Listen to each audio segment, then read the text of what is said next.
بسم اللہ الرحمن الرحیم۔ ایاک نعبد و ایاک نستعین۔ ترم خان۔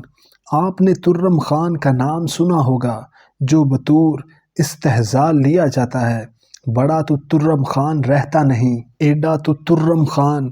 ہم میں سے اکثر نے اردو کا یہ مشہور محاورہ سن رکھا ہے، مگر شاید ہم یہ نہیں جانتے کہ ترم خان تھے کون اور ان کا کردار آخر کیسے لازوال ہو کر محاورے میں ڈھل گیا، کیسے وہ ایک لوک ہیرو بن گیا۔ سب سے پہلے تور باز نام پر کچھ بات ہو جائے۔ تورہ یا تورہ پشتو میں تلوار کو کہتے ہیں۔ یوں تورہ باز کا مطلب ہوا تلوار چلانے والا یا شمشیر زن۔ یہی تورہ باز ترے باز ترے باز بنا، پھر ترم خان کے روپ میں ڈھل کر ایک لوک ہیرو بن گیا۔ یہ سب کچھ کیسے ہوا اور ایک گمنام سپاہی اساطیری کردار کیسے بنا؟ یہ کہانی جتنی عجیب ہے اتنی ہی دلچسپ بھی ہے۔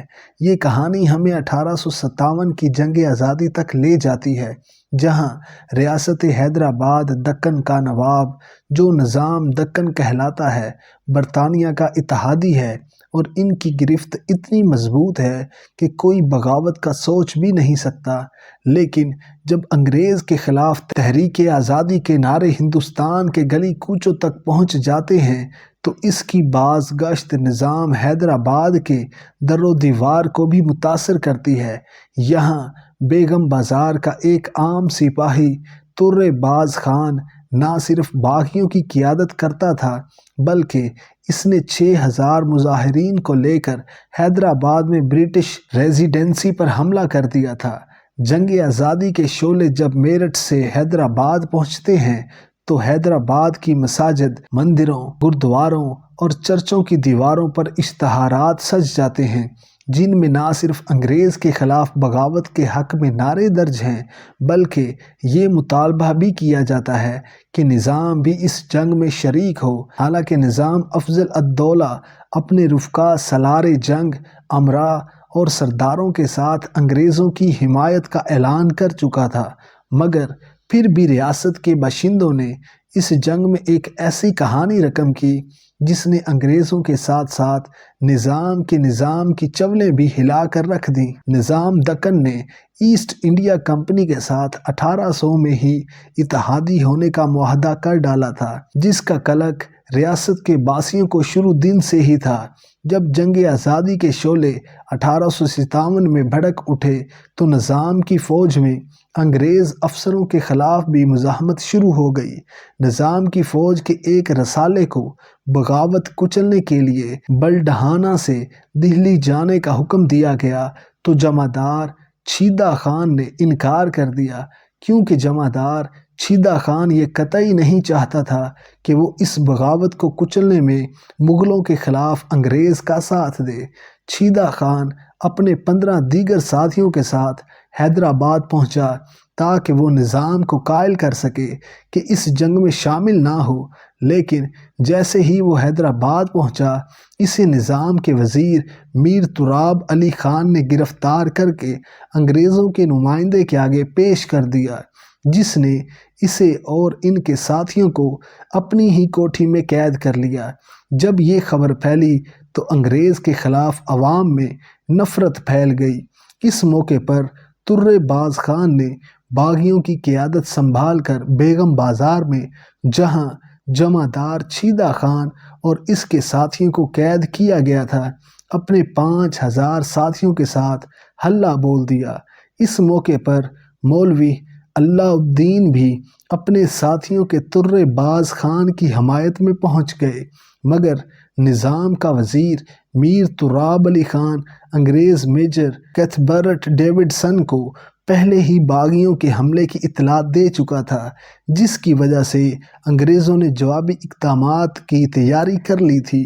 ترے باز خان اور مولوی اللہ الدین کے ساتھیوں نے انگریز ریزیڈنسی کی دیوار گرا دی اور دروازے کو توڑتے ہوئے اندر داخل ہو گئے۔ اندر داخل ہوتے ہی دو طرفہ لڑائی شروع ہو گئی، لیکن ترے خان کے ساتھیوں کے پاس ہلکے ہتھیار تھے جو انگریز کی تربیت یافتہ مدارس آرٹلری کے سپاہیوں کے مقابلے پر ناکارہ تھے۔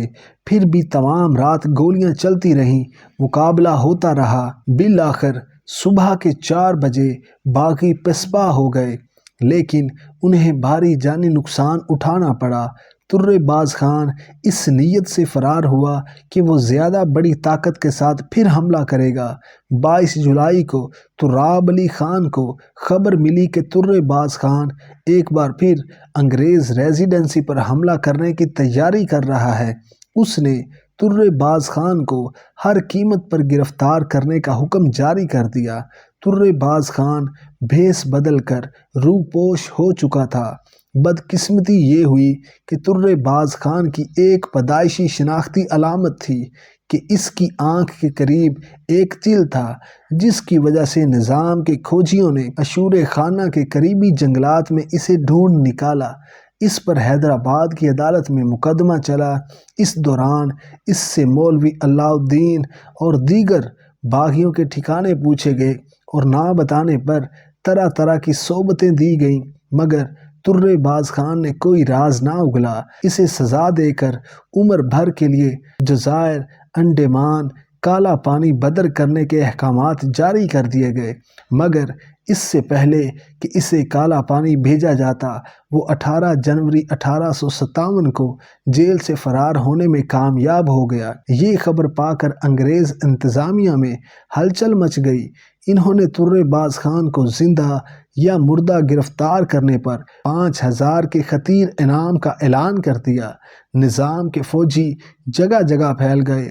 آخر کار 24 جنوری کو توپران کے جنگل میں تالکہ دار مرزا قربان علی بیگ کی قیادت میں ایک فوجی دستے نے ترے باز خان کو ڈھونڈ کر مار دیا۔ اس کی لاش کو شہر میں لایا گیا اور انگریز ریزیڈنسی کے سامنے برہنہ کر کے درخت سے لٹکا دیا گیا۔ اس طرح ترے باز خان ولد رستم خان آف بیگم بازار کی کہانی کا اختتام ہو گیا، لیکن اپنے پیچھے شجاعت و بہادری کی وہ مثال چھوڑ گیا جو آج بھی محاورہ بن کر تاریخ کے ابواب پر زندہ ہے۔ حیدرآباد میں بغاوت کو کچلنے کے بارے میں ممبئی کے انگریز گورنر نے گورنر جنرل کو لکھا کہ اگر نظام کی مدد حاصل نہ ہوتی تو انگریز جنوبی ریاستوں میں شکست کھا جاتا۔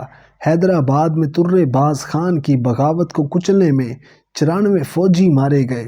ترے باز خان کو مارنے پر تعلق دار مرزا قربان علی کو 5000 روپے انعام دیا گیا اور اس کی تنخواہ میں 200 روپے کا اضافہ کیا گیا، جبکہ اسے ترقی دے کر صدر تعلق دار بنا دیا گیا۔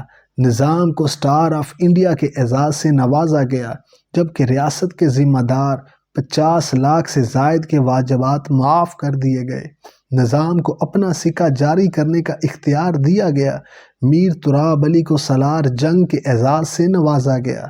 آج نہ نظام ہے نہ اس کی ریاست، لیکن ترے باز خان کا نام پہلے ترے خان اور پھر ترم خان بن کر اردو میں امر ہو چکا ہے۔ حیدرآباد میں جہاں انگریزوں کی ریزیڈنسی تھی، عین اسی جگہ پر ترے باز خان اور دوسرے شہدائے آزادی کی یادگار بھی موجود ہے۔ Subscribe ماسٹرزین academy 2.0